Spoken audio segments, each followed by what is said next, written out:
Let's take a few moments to have a look at this supportive document, and we will view it from the bottom-up approach to see that at the bottom there is earth, where human creatures dwell, human beings dwell, and the earth is part of 21 other universes, Brahmandas, which are all living in Kal's trap. Kal is a ruler of time. He is the ruler of the universe of duality, polarity, the positive, negative forces. And in one of these 21 Brahmandas is our universe, this one. And at the very bottom of it, on 3D, is where humans live. So pretty much that's quite at the very bottom of the whole cosmology. Below are even lower creatures, but they have no capacity to be fully self-aware and to travel upwards. For example, animals. They have no ability to meditate, to connect with their souls consciously and to go up and experience consciously higher densities, higher planes of consciousness. So that's where we are. It's not the best news.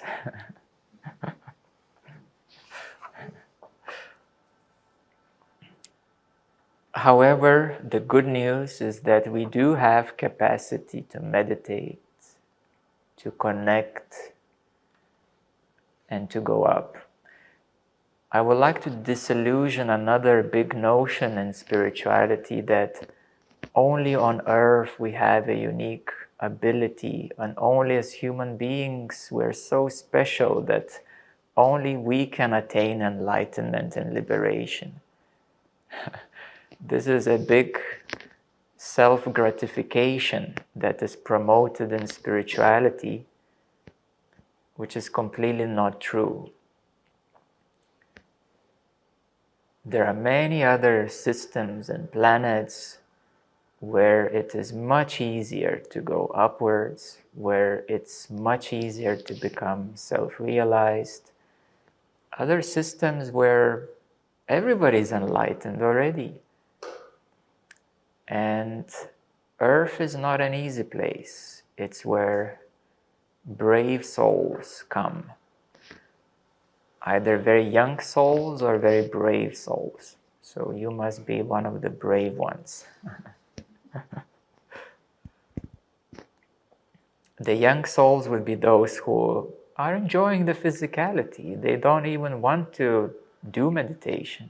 They don't care about anything more than having a good meal and going to gym and doing all the physical mundane activities, or just making family, having kids, and this is the biggest achievement of their life.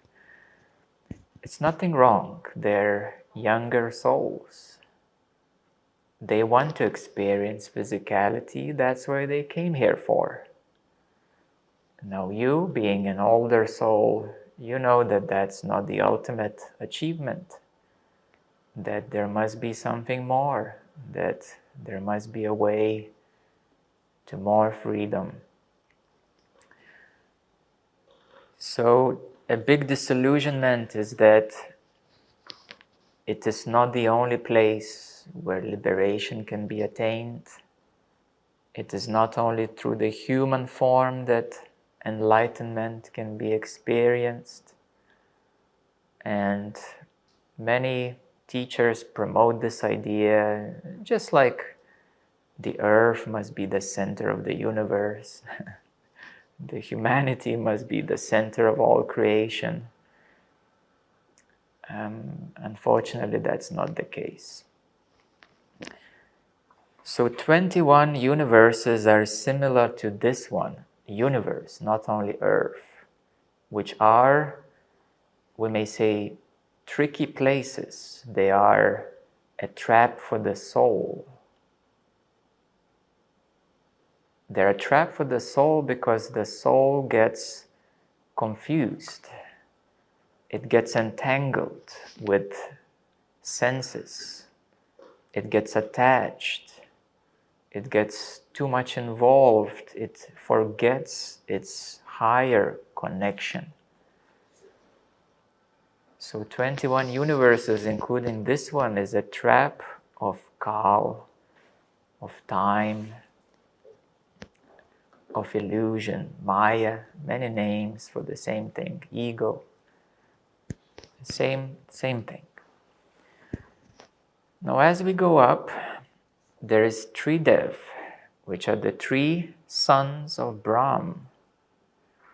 Lord Brahma is the first son, Lord Vishnu the second one, Lord Shiva is the third son, and these three sons are the masters, lords of only one department, which is called Guna, in each of the Brahmandas. So they're lords of specific aspects of the lower universes, these 21 universes,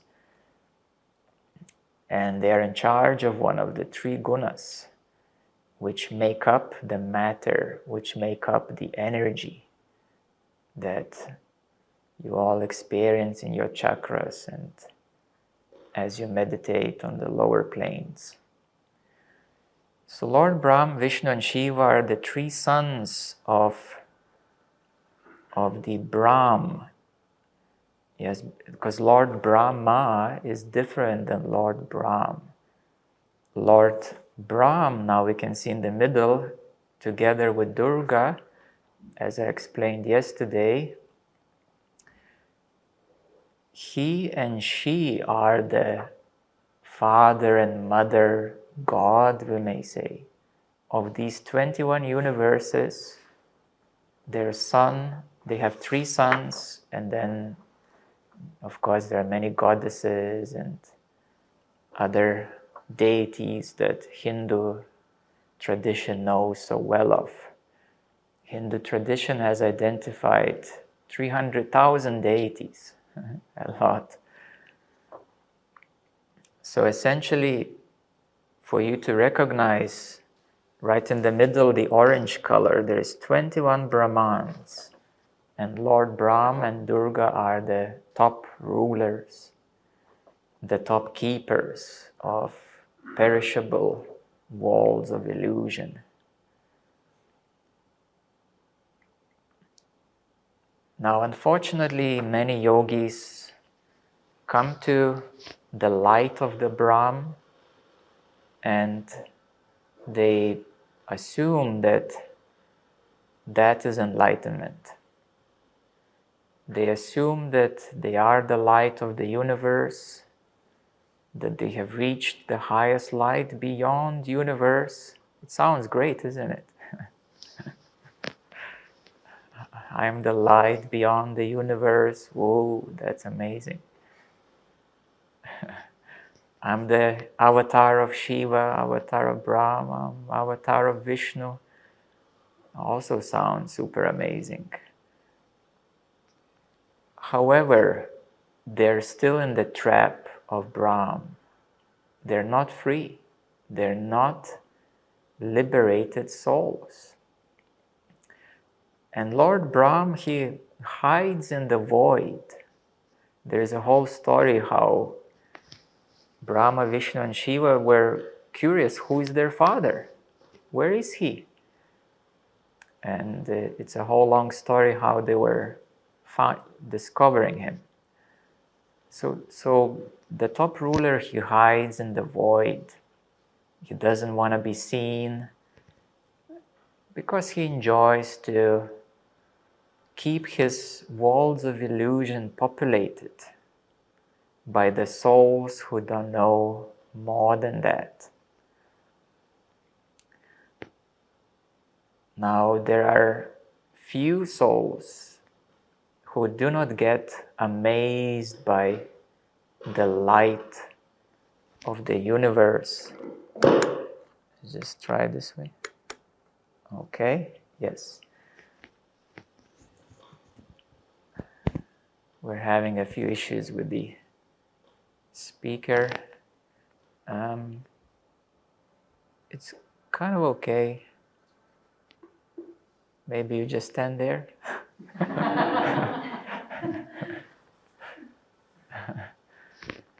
Yeah, it's sensitive wireless system, it seems. So there are few souls who gain higher courage or remembrance and don't get amazed by the light making up the universe. They don't get amazed by the gods and goddesses of this universe. And they say, there must be something more. In my deepest soul, I don't feel free yet. So then these few souls and a few gurus, a few yogis go upwards into Par-Brahmanda. And that is where there are 700 quadrillion universes which are now no longer subject to the tricks of Kal or Brahm. They're no longer, they don't have negative force. They don't have dualities anymore. 700 quadrillion universes. Now that's a big wonderland. Without those tricks of illusion and trying to keep everyone excited and enslaved. There is a saying that there is no better slavery than for subjects to think that they're free. If the slaves think that they're free, it's amazing. If the slaves know that they're not free, then they will revolt. They will try to escape. They will try to find a way out. So looking at the world, at humanity, what's the situation up here? Down here, actually. Well, people think they're free. Many people think so. They're free to choose their life choices, their income sources, their partners. They're free, in the quotes, to choose their spiritual practices. They're whatever they want to read, whatever movies they want to watch on Netflix. There are so many choices now these days. Any country you want to go, you can go. You're free. Yeah, so many choices of supposedly freedom are here, and that freedom is nothing much for the soul at all. So Par-Brahmanda is much higher domain. It is, now that's where I would say that is the first real enlightenment. The first real one, because you're out of the trap. You're out of the creation of Kal and Durga. You're out of the forced limitation as such.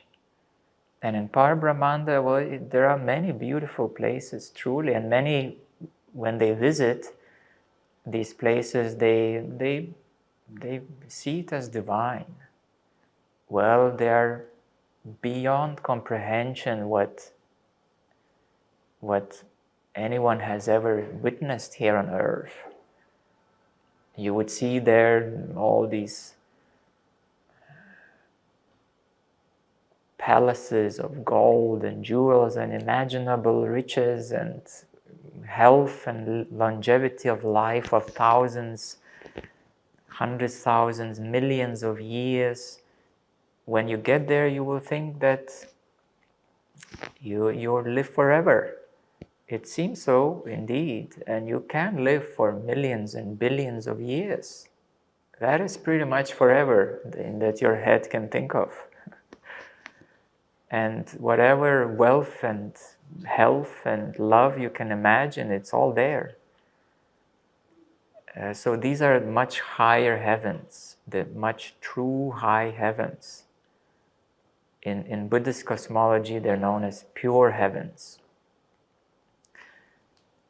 However, that is still part of creation, and there is a big barrier that the soul needs to cross to the true liberation, which here is named as Sat Lok.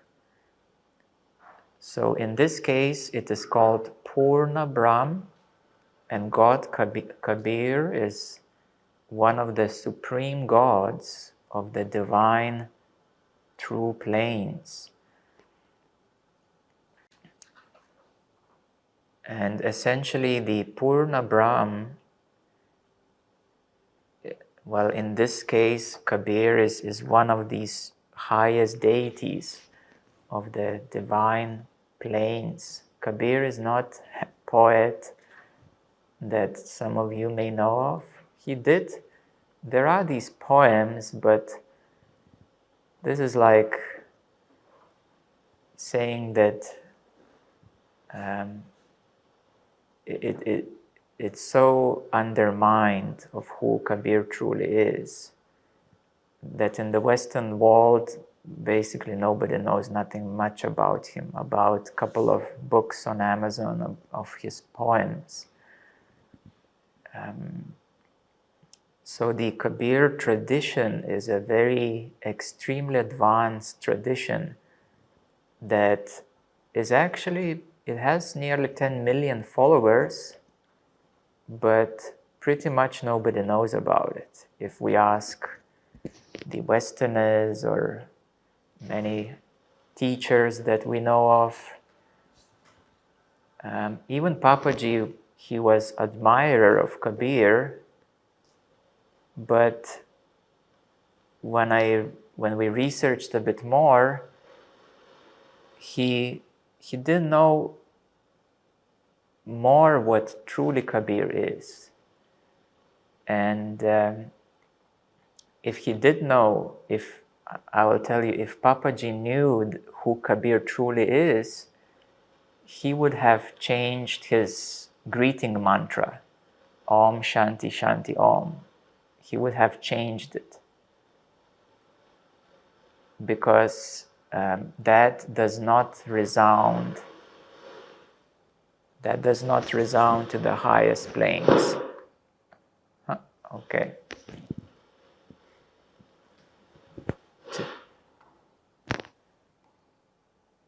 Okay. Let's see, if we get tired of it, we'll turn it off.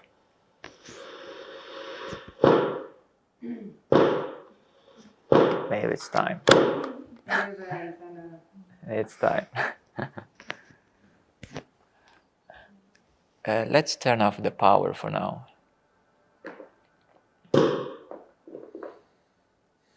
Okay. So essentially, if Papaji would truly know the deepest essence of Kabir and the truest path, he would have chosen a different greeting mantra instead of Om Shanti Shanti Om.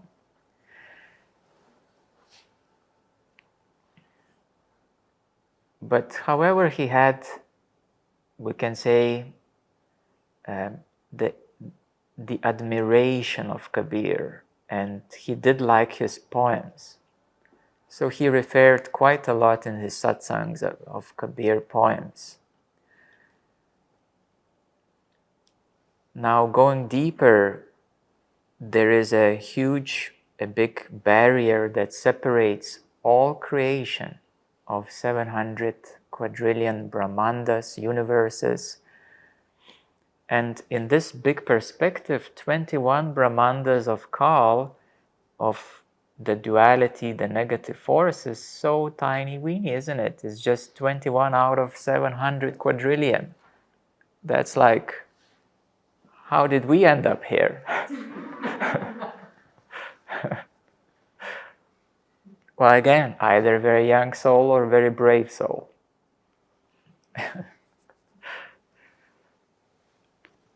So even those now coming to experience Par-Brahm or Param Shiva would be 100 times, million, billion times greater experience than the light of Brahm, than this initial, the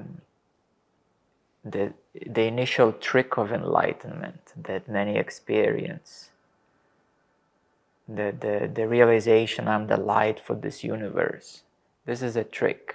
It's not liberation in any means. Coming to experience the light of Par-Brahm, of the Lord of the 700 quadrillion universes, I will give you a better picture in meetings to come. You will experience so much bliss, so much freedom that you will surely think that that's the end. It's so much bigger, so much brighter. Your awareness expands exponentially, and then you can witness, if your third eye is open or clear to that extent, you can witness multiple creations, these multiple universes. I have spoken quite many times about how they look like, what they are, and how that realm looks like, how it is experienced. And then there is a gateway, another gateway. There is another higher void where the soul must pass through. And if the soul doesn't know that there is another void above, it will not go there. Because the soul will be happy with 700 quadrillion universes to enjoy. And if the soul doesn't know that there is something even more than that, because above there is a void, and when the soul sees this infinite bliss, we may say, infinite light, it feels quite at home. So why would he even search for anything more than that? Yes? But those who know, they know. And that's why there are divine guides who descend, who come down, and for the souls who are ready, they say, I can take you further up. So then there is even greater void that must be passed, and then there is a gateway to divine. And that divine is the true divine. Because this word is misused so many times. That divine is the true divine. That divine is the true home of the soul. In this divine, the soul regains its brilliance as 16 suns, a single soul. It regains its brilliance as 16 suns. So some of these beings, for example, Meher Baba, he went to the very top of divine that any other divine beings have ventured into. In the divine, there are 6 layers, we may say. And Meher Baba has ventured further than many other gurus ever were able to go into. So he ventured into the 6th layer. There is a 7th, there is infinite layers actually deeper within, but even reaching the second or third is beyond comprehension. So reaching the sixth layer of divine is there is so much to it that the soul must be so advanced and ready and brave and courageous that it would take me a few hours to describe what's going on there.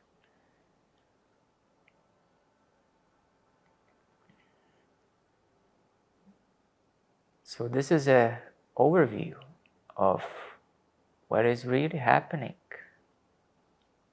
where we really are as these souls incarnated in these tiny, weeny human bodies, trying to figure things out, finding our way back. This puts into perspective all Hinduism, that mostly it's concerned with this particular universe. But then there are many more advanced teachers, gurus, who have went further, deeper. And then they established these less known lineages, like Kabir Panth, like Sikh tradition, and a few more traditions which are much less known, especially to Westerners, because they're so far out, so much deeper, that that it's not so mainstream, let's put it this way. You know, Westerners as a whole are just recently discovered yoga. Yoga asanas, Buddhism just 50 years ago became popular in the West. Now there is always more special souls, regardless where you were born. But in the Western world, there was never a true deep tradition as such. It just wasn't there. It was in India, and it was so deeply hidden that only very few lucky Indians had a chance to get to know about it.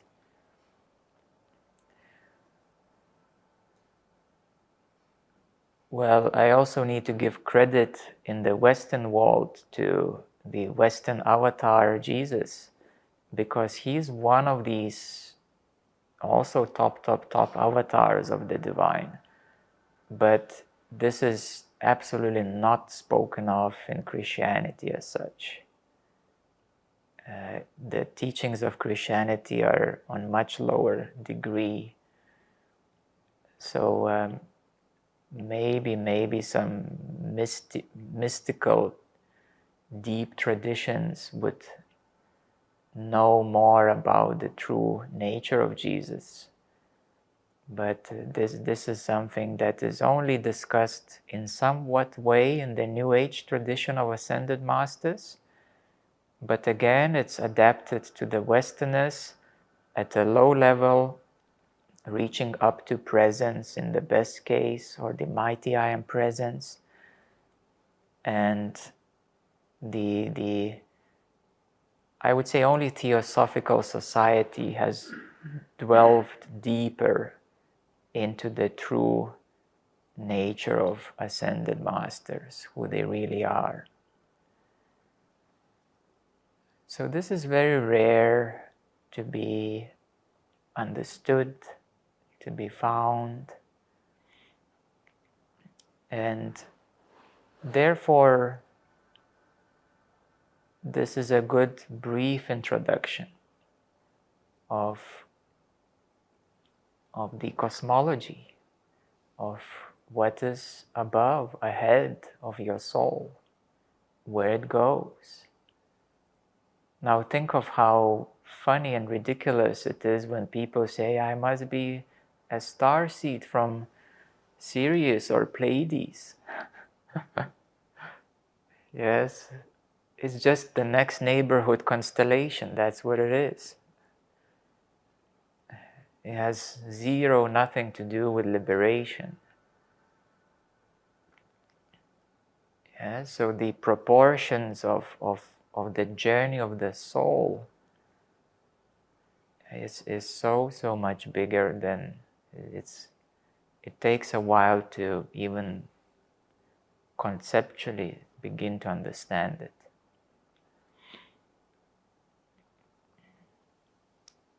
Now, what we will do in this meeting, I will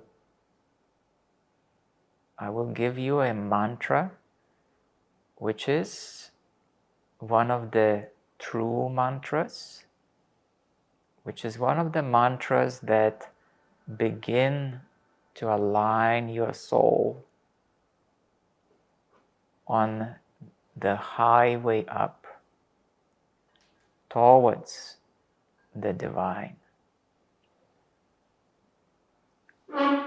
So this mantra I have already spoken at the opening ceremony, if you paid attention when I said so. I would be curious who remembers it. Yes? Yes. So Om is the mantra of this universe, this one, the one of the 21 lower ones. Now again, it's so funny that this symbol is so popular. It's nothing wrong with the symbol. I even have a handbag with this symbol. But this symbol is just of this universe.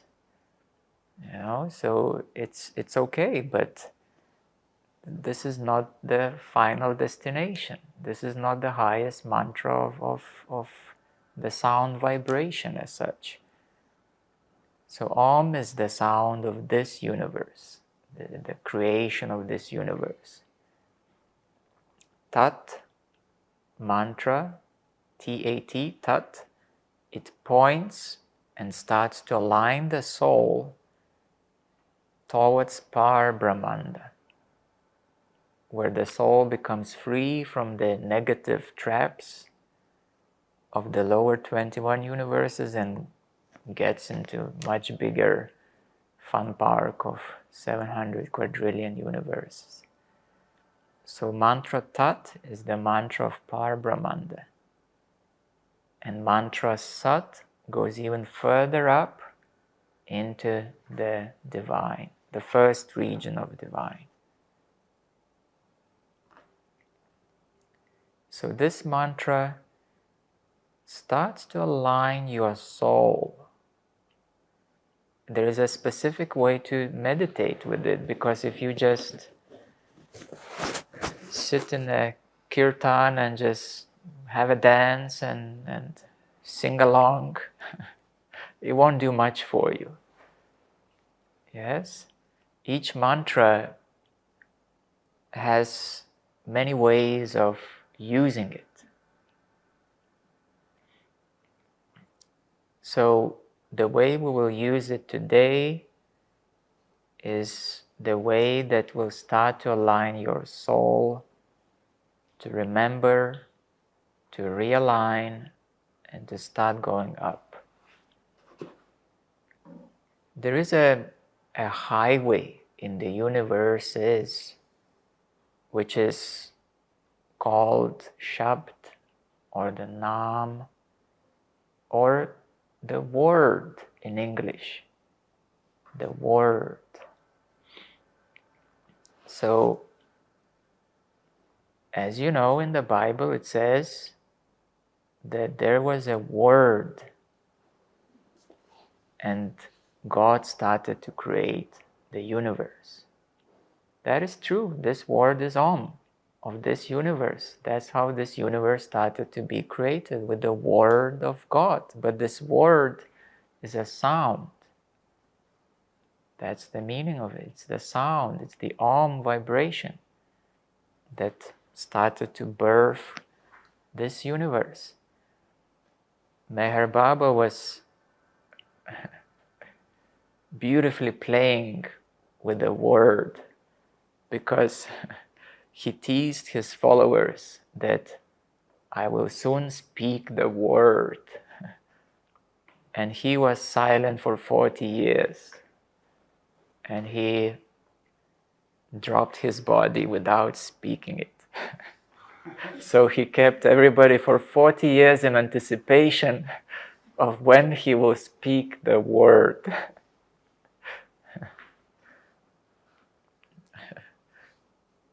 But instead he communicated with alphabet so that he could relay some messages, because he didn't speak for 40 years.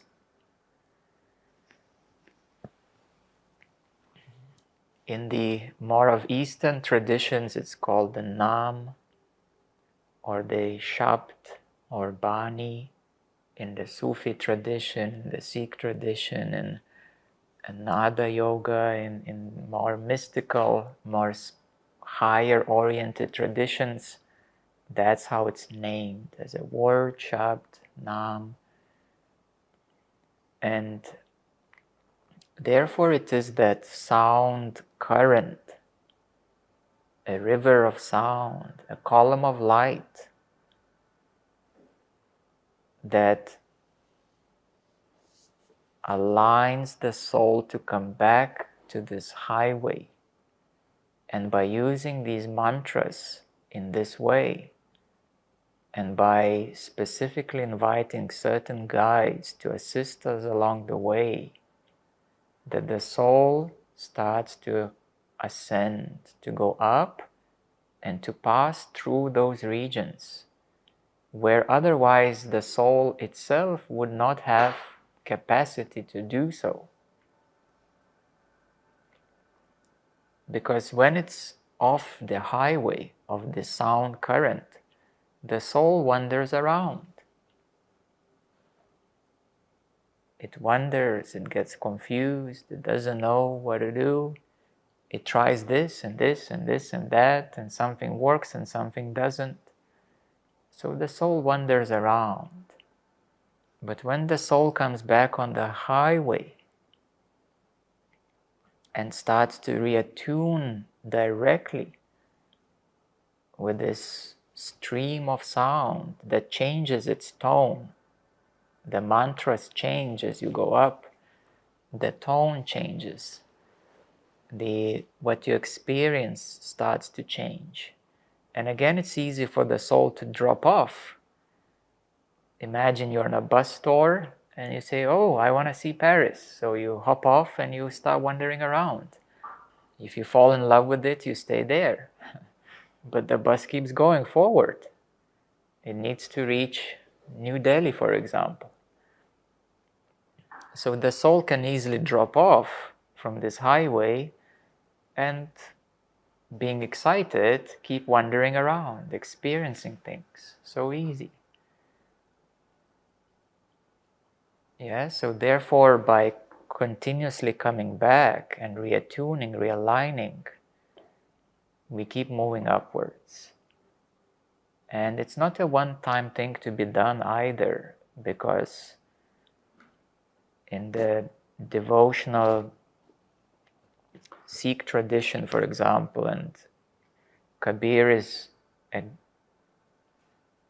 he is called Adi Sadguru, or the Grand Master Guru, he is the founder of the whole Sikh tradition, which has tens of millions or hundreds of millions of followers. I will explain more about Kabir in other meetings, and today's introduction, and later we will meditate specifically with him.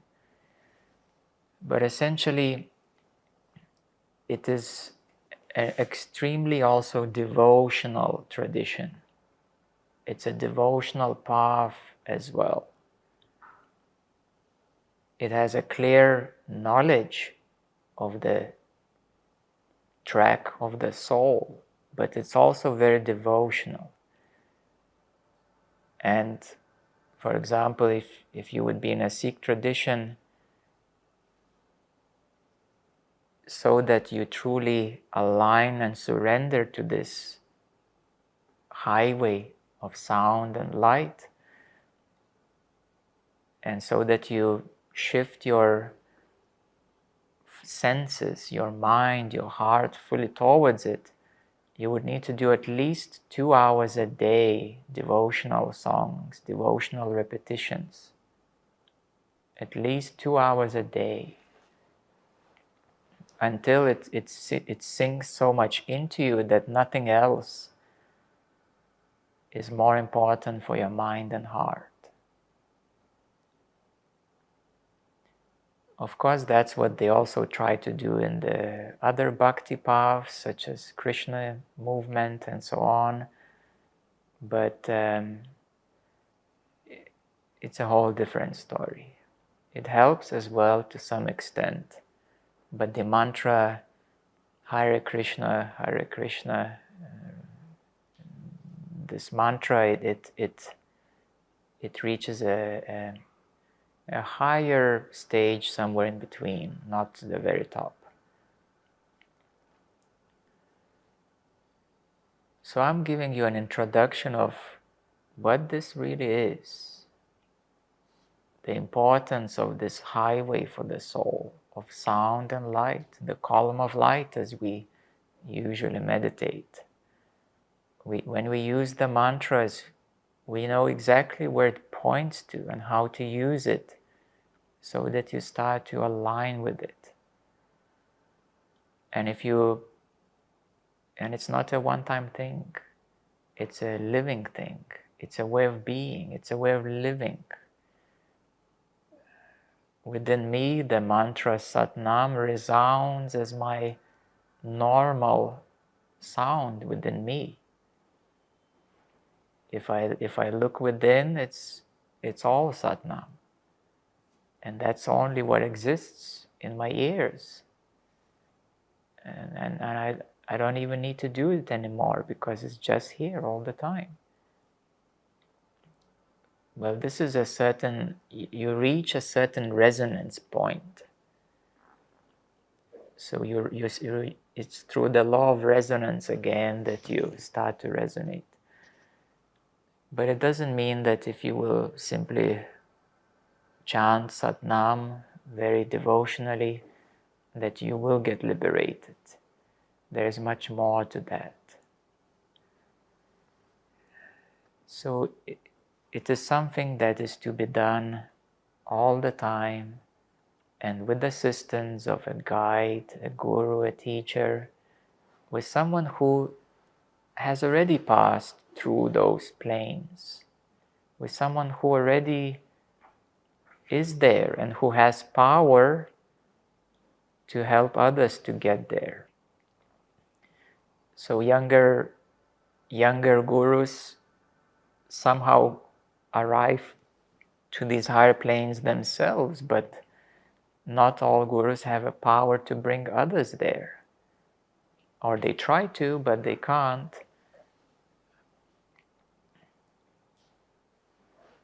So this is a whole other matter of rising up yourself to this plane of your own soul, and the whole other matter of helping other souls also to go up there. This requires 10 times more power than only for yourself to be liberated there. So by now you should start getting a sense that it is truly at the end of the day about your soul returning home and realizing its nature. The self-realization, the realization of the self, is just a beginning. Is just a beginning. What is that self? For Papaji, that self was in the beginning regions of Par-Brahmanda. For Ramana, the self was higher regions of Par-Brahmanda and the divine. Ramana did go up to the divine. So one foot he was in it, and one foot in the Par-Brahmanda. Muji, don't even ask. He's a beautiful being, but not advanced. Very popular, very beautiful, he helps a lot of people in his way.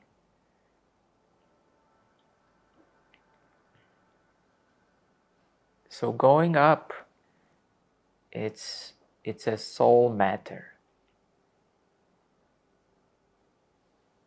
Coming to full consciousness is, well, in our tradition, in our way, we get you to full consciousness so that you become beyond the I thought, the limitation of the ego as such. Along the way, we start attuning you to the divine as well. And then, this is another big topic, what we do after you get to full consciousness.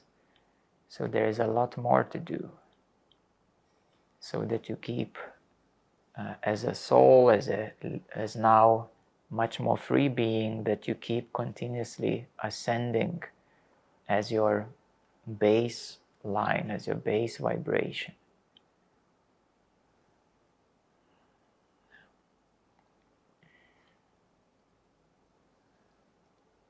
So, in a big sense,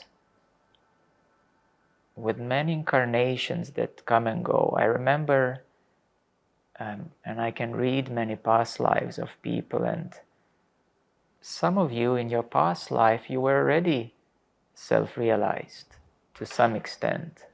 Some of you were already at the level of awareness or even full consciousness in your past lives. So you already dipped your toes beyond the Brahmanda, and perhaps even Par-Brahmanda, you dipped your toes into it. But you still came here back as a soul so that you can go even further up. Now, it would be a choice of some souls that know that there are beings here who can take one even further up. So the common teaching of enlightenment, what that means, it has so many levels to it. The most illusioned part is I'm the light of the universe. Blissful, yes, beautiful. Bliss, what is bliss? There are so many degrees of bliss. It's just light.